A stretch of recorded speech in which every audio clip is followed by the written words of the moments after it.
we're just part of this. We get to be part of this process that's all God. He's the provider. He's the source. He chooses us to be the conduit of his provision to other people. And we get to be part of that. And it's a blessing to us to be part of that. Welcome to the Men of Iron podcast. This month we are talking about generosity and what does it look like when we look at the Bible and what does the Bible say about generosity. We're just super excited for this series. And first we want to shout out our sponsor for the month, Backgate Prayers. Backgate Prayers is a company made up of 3 moms who care deeply about people's spiritual well-being, fostering spiritual growth, and creating deeper connections with the Lord and those they pray for. We are super excited to partner with them.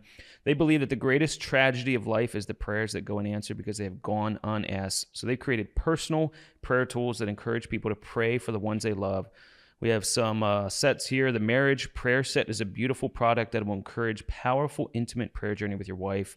I've used the Marriage Set. I've used the ones for my kids as well. They're just a perfect and awesome reminder to put on your desk, put on your bedside, just prayer cards to just pray for your wife and kids. It's just a great visual reminder, and we're super excited to have them sponsor our podcast today. So thank you, Backgate. You can check them out at backgateprayer.com and use Men of Iron for a 10% discount. Guys, we're super excited for this series. First, we want to announce our digital group, so you can go to the link below. And men, if you're looking for just a way to connect with other men all across the country, we're going to be launching some digital groups here this month, so hit the link and sign up. I'm super excited to have VP of Generosity, Josh Henson, with us today. Josh, welcome. Yeah, it's awesome to be here. Man, what a great topic. What a interesting thing to dive into, and really can be life-changing for us as we really wrap our heads around what is generosity. You're kind of the expert in the field, so I'm excited to have this conversation with you. Yeah, so I'm the VP of generosity, so when the generosity subject comes up, then I'm up. Yeah. Can you kind of just give the viewers and listeners out there who is Josh Henson? Yeah, my wife and I, Jennifer, we live in Mannheim. We have 4 kids.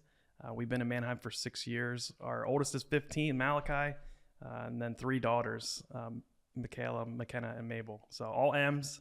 I love it. I was a college wrestling coach for 15 years and then got into ministry with Fellowship of Christian Athletes. Did that for about 6 years and just felt the Lord calling to something new and took a role with Men of Iron and really excited to see God use Men of Iron to impact more men. It's awesome. We're super excited to have you on the team and on the podcast today. Let's just dive into it. How would you describe biblical generosity? What does it look like when we read God's word and we talk about generosity? Yeah, so I think generosity is actually really simple. It's just giving a resource that we have control of to meet a need. I think it gets tense, right? Generosity is one of those subjects that, we're talking about money, right? Yeah, and we're also talking about other things, but primarily we are talking about money, but generosity could be time. It could be other talents that you have that you give to meet a need. So just in a general sense, generosity is just giving something we have to meet a need. And I think when you talk about biblical generosity, we add a few layers to that versus what the world thinks about generosity. Yeah. That's really good. I don't know if it makes sense to kind of dive into some of these verses that we have here, just like explaining generosity more and what does God say about it? Yeah, I think the foundational understanding and verses that we need to look into when we think about generosity are the ones that deal with stewardship. And this is the idea that everything we have, so all our resources that we can use to be generous, don't come from us. We're not the providers. We're not the source. And actually, God is the source and the owner of all those resources. I think without understanding that first, it's really tough to be generous in the biblical sense. And so I think that's foundational, is understanding that we're not providing, which takes the pressure off, and we're not the sustainer. And now we're free to use God's resources to do the work of the Lord. That's really foundational when you think about generosity. That's really good. Yeah, I think of a story in my own life. There was a guy at my church named Bob Bender. Shout out, Bob. I had to, I can't remember what I was doing. I think I had a yard sale fundraiser for a missions trip, and I needed a truck to load some stuff from point A to point B. And I knew Bob had a truck, so I asked him if I could borrow it. He let me borrow his truck.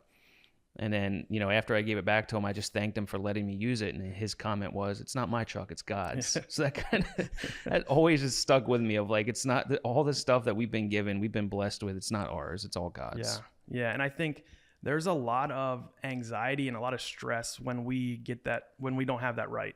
When we start thinking of ourselves as our provider and our security, man, it's just so tough to be generous. It's so tough to hold open-handedly what the Lord has given us. If we start thinking about, man, it's a zero-sum game where if I give it away, I don't have it. And that's just not biblical.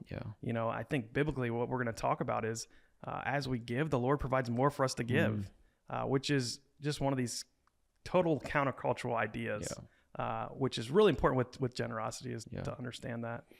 That's really good. Yeah, I think of the one verse you have on here, 2 Corinthians 9:10.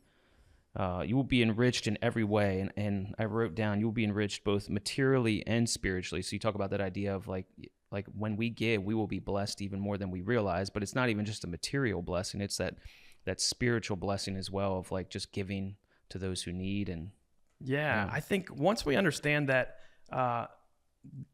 we're just part of this, we get to be part of this process that's all God. He's the provider.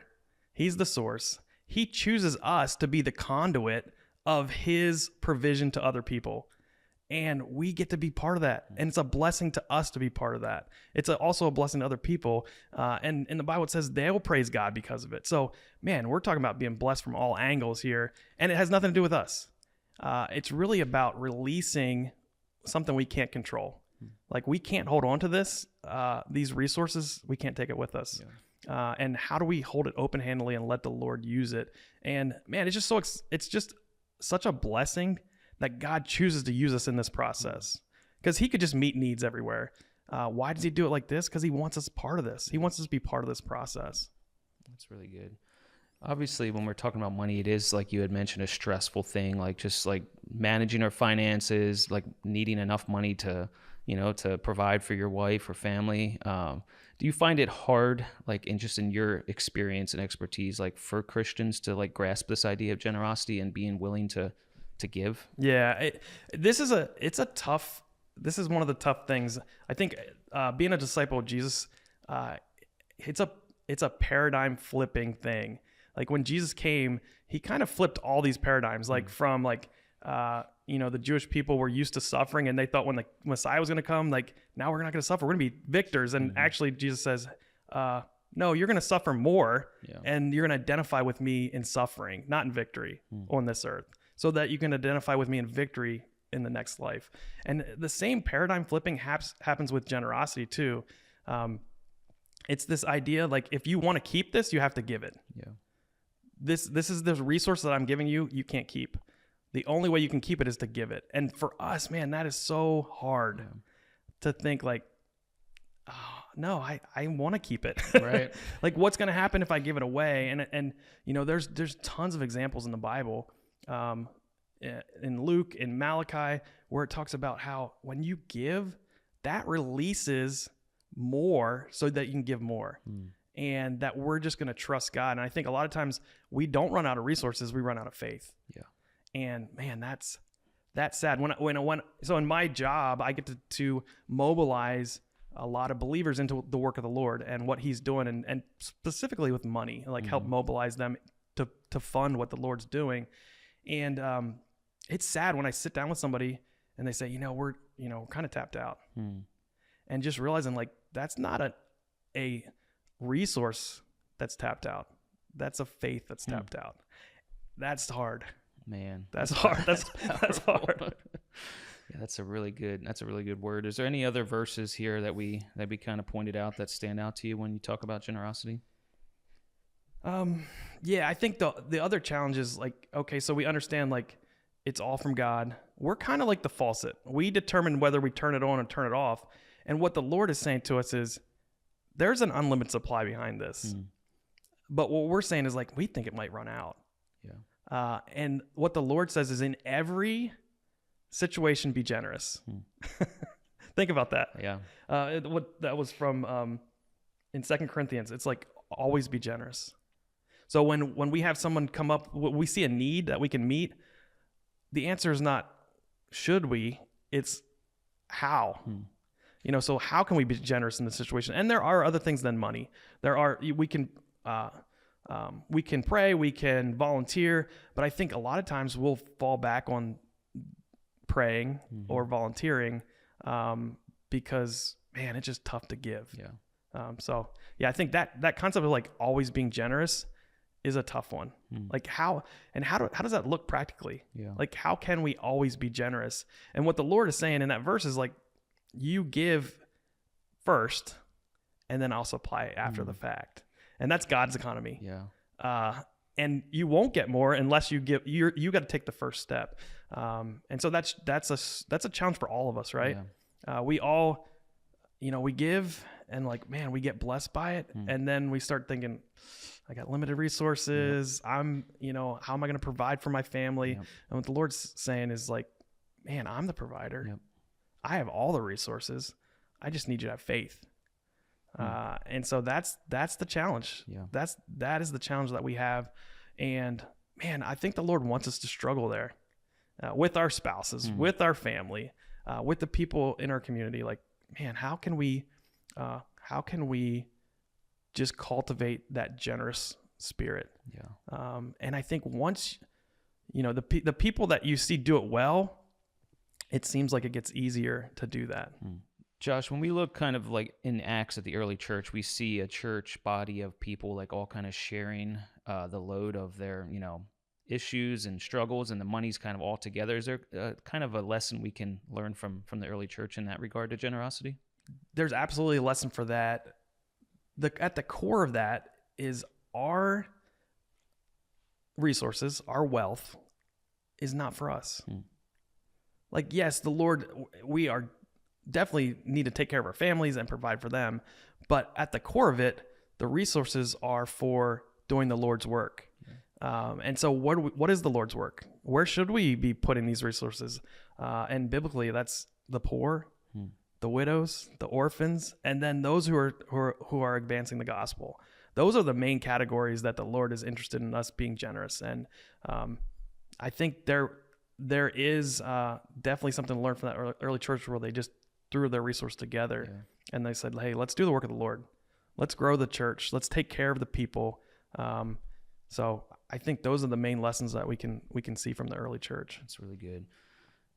Where in your journey do you think, like we had mentioned earlier, it's not always easy for Christians to like adapt this idea of generosity and giving generous in every situation? Is there kind of a season or story in your life where it really kind of like was made real to you? Yeah, that's a great question. And I think for us, my wife and I, we can see a clear point where the Lord really started working on our hearts. And it came with tithing and wherever you stand on tithing. For us, we just felt that we needed to give that first fruit to the Lord. And we had made a decision to just be systematic and be intentional. I think prior to us really being systematic and intentional, we were just kind of like a little bit here, a little bit there. And you get to the end of the year and you're like, wow, that's all I gave. And so for us, we decided, hey, even though it doesn't make sense financially, we look at the budget and say, hey, we can't give 10% to the church. The math doesn't work. And then, but you look at the verses and it says, well, the math's not going to work. You got to go first. And so for us, this was really transformational for us as we committed to give the tithe, those first fruits to the Lord. And we just saw the Lord used that in our lives to grow us, to grow our family. Eventually we got to work with Fellowship of Christian Athletes.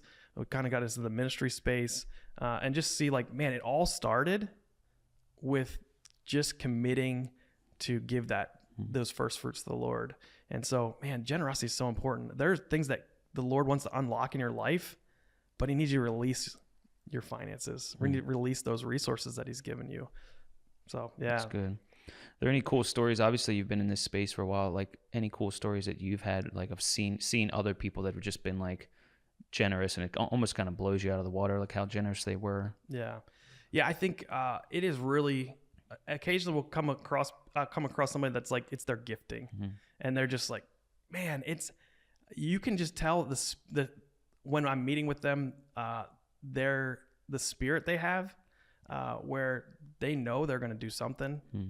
And then just the responsiveness to seeing the need. So I think that's part of it, is as you release your resources to the Lord, now you can just focus on where are the needs.